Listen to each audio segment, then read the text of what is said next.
Network marketing industry में आने के बाद भी अगर डाउटफुल हैं अपने ही डिसीज़न को लेकर तो इस वीडियो को एंड तक ज़रूर देखें, क्योंकि बहुत सारे क्वेश्चंस डाउट्स क्लियर होने वाले हैं। हर एक इंडस्ट्री 3 फेज़ से होकर गुजरती है।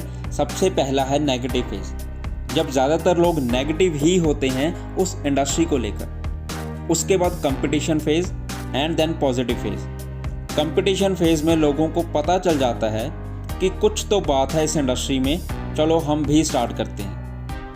पॉजिटिव फेज़ सुनने में बहुत अच्छा लगता है, पर एक बात सोच कर देखें कि पॉजिटिव सभी के लिए ही पॉजिटिव होगा। अगर सभी को पहले से ही पता है कि ये सही काम है तो ऑलरेडी बहुत से लोग पहले से ही इस इंडस्ट्री का पार्ट होंगे। अप्स एंड डाउन्स हर एक इंडस्ट्री का पार्ट है। नेटवर्क मार्केटिंग को शॉर्ट टर्म के लिए सोच कर आते हैं कुछ लोग, जो थोड़े टाइम में उतने सक्सेसफुल नहीं हो पाते जितना सोचा था। सो ऑप्शंस उनके पास एक ही नज़र आती है कि अगर कामयाब नहीं हो पाए चलो क्विट करते हैं। नेटवर्क मार्केटिंग कंसेप्ट की स्टार्टिंग 1945 से ही हो चुकी थी, पर शायद आज तक हम इसे प्रॉपर तरीके से नहीं समझ पाए। कुछ के लिए यह कोई अमीर बनाने वाली स्कीम है, तो कुछ लोग इसे फ्रॉड कहते हैं, और कुछ लोगों ने यहाँ मेहनत करके इतना पैसा कमाया कि उनकी लाइफ में एक बहुत बड़ा चेंज आया, चाहे वो लाइफस्टाइल हो या अच्छी सुकून की ज़िंदगी हो। अगर सोचा जाए तो इस इंडस्ट्री को गलत या फ्रॉड बोलने वाले लोग अपनी जगह बिल्कुल सही हैं, क्योंकि हर इंडस्ट्री में हर तरह के लोग होते हैं। गलत इंडस्ट्री में गलत लोग भी हैं और सही इंडस्ट्री में अच्छे लोग भी हैं। नेटवर्क मार्केटिंग के नाम पर पैसा डबल करने वाली बहुत सारी स्कीम्स आई, जिनमें पैसा फंसाने के बाद नेगेटिविटी नहीं आएगी तो क्या आएगा। कुछ स्कीम्स तो आज भी एक्टिव हैं। 2000 का अगर असली नोट है तो नकली भी है, पर पहचान नोट लेने वाले को भी करनी होगी। Chain system, pyramid scheme, member बनाने वाला काम, ये कुछ पॉपुलर नाम है नेटवर्क मार्केटिंग के। पर कौन सा ऐसा बिजनेस है जो विदाउट चेन सिस्टम के चलता है? McDonald's, Puma, Coca Cola, zoom, Facebook, क्या ये नेटवर्क नहीं है? क्या हम इस नेटवर्क के पार्ट नहीं हैं? यहाँ तक कि गवर्नमेंट में अलग अलग पोजीशंस हैं, prime minister, chief minister, finance minister, health minister.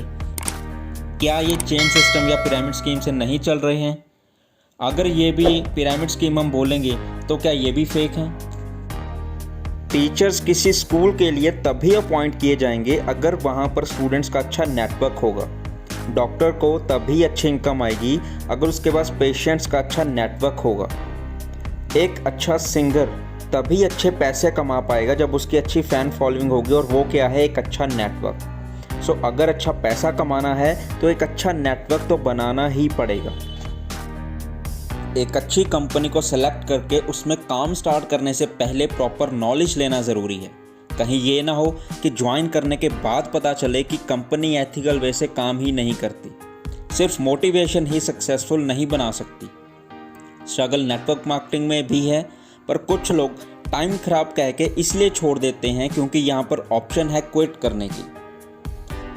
अगर यहाँ पर खड़े रहने की हिम्मत नहीं है या फेलियर को फेस करने की हिम्मत नहीं है तो ज्वाइन करने का यहाँ पर कोई फ़ायदा नहीं होगा। अगर मिनिमम इन्वेस्टमेंट के साथ एक अच्छा बिजनेस स्टार्ट कर पा रहे हैं तो एफर्ट्स कम नहीं होने चाहिए, पर यह भी ज़रूरी है कि यहाँ पर कैलकुलेशन भी उस हिसाब से नहीं करनी चाहिए। अगर हमने प्रोडक्ट ही यूज़ नहीं किए कि कितने सक्सेसफुल होंगे, अगर ऐसा किया तो फेलियर्स ही हाथ लगेंगे। अगर हम ऐसा चाहते हैं कि ना हो तो हमें ये चीज़ें नहीं करनी है जो यहाँ पर मना किया गया है। सो चेंज हमेशा अच्छा होना चाहिए, वो तभी लेकर आ सकते हैं अगर हमारी थिंकिंग अच्छी होगी।